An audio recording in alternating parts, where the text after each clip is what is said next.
Osídlovaný od 13. století. Vždy na periferii, přesto v centru dění.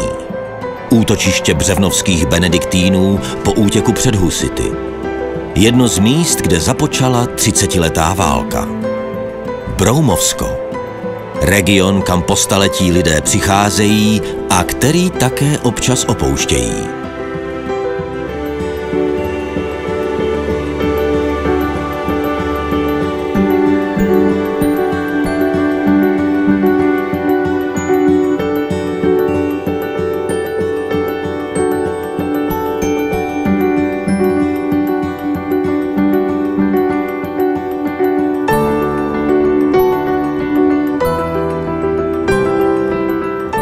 Jsem Martin Lanžib, na Broumovsku jako katolický kněz působím od roku 2007 a jinak pocházím ze slovenského Púchova. Broumovsko je pro mě velice zajímavou lokalitou, která nabízí neskutečné věci, které jsem ani v životě nečekal. Jmenuji se Alena Horinová, narodila jsem se ve Zlíně a tady v Křinicích žiju 8 let. Manžel se svou rodinou tady koupil polorozpadlý statek, který postupně renovujeme, opravujeme a udržujeme. Jmenuji se Arnold Vrochodský a jsem současným starostou města Broumova. Jsem rodákem a mí předci zde žijí od začátku 19. století. Vždycky tady byl ten život složitější, museli jsme se starat sami o sebe. Nicméně mě tady život naplňuje.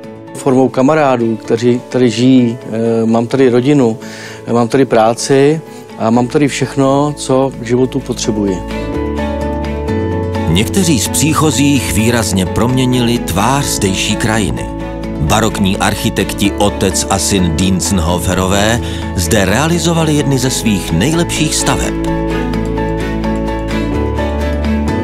Italští dělníci propojili Broumovsko železnicí s moderním světem. Kus Broumovska si do svých nových domovů v Chile a v Brazílii odnesli emigranti na konci 19. století. Vyhnaní němečtí obyvatelé pomáhali obnovit poválečné Bavorsko. Manžel se svými rodiči statek koupili s tím, že tady obnoví to hospodářství, které vlastně tady po léta fungovalo. A máme nějaké krávy, měli jsme ovce, teďka už i králíky, uvažujeme o slepicích a chceme vlastně tady ten život statkářský, hospodářský obnovit a udržovat ho, protože to tady vlastně bylo, je to tady k tomu určené, jsou to vlastně obrovské stavení, byly k tomu obrovské pozemky, takže to využíváme vlastně k tomu účelu.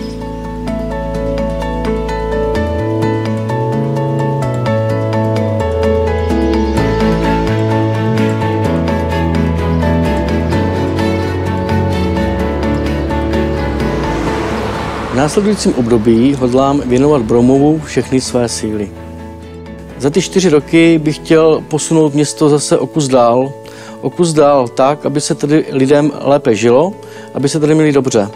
Byl bych rád, kdyby se rozšířila více spolupráce s polským pohraničím, protože v tom vidím potenciál, turismus.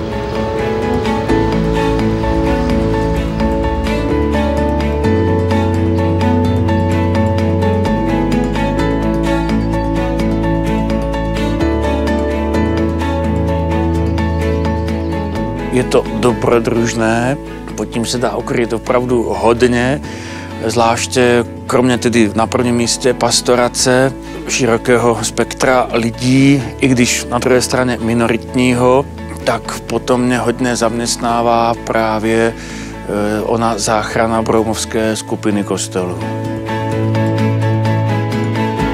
Přicházení a odcházení je osudem Broumovska. Umělci, vědci, studenti přicházejí, poznávají a tvoří. Sousedé z Polska přijíždějí na pár dní. Mnozí nadšenci z Holandska se rozhodli zůstat natrvalo. Ten Broumov jde kupředu a je to vidět i v případě, když sem přijedou třeba mý přátelé a sledují ty změny. Po delší době jsou překvapeni tím, jak se město mění. Budujeme vlastně tady náš život A opravdu si nedokážu představit, že bych toto místo, které jsem si opravdu jako hluboce zamilovala, měla opustit. Církev funguje na báze toho, že jsme nějakým způsobem posíláni, podobně jako v armádě, takže tato možnost tady je. Mám tady své kořeny, mám tady, jak jsem říkal, přátelé, rodinu a mně se tady líbí. Tady je hezky.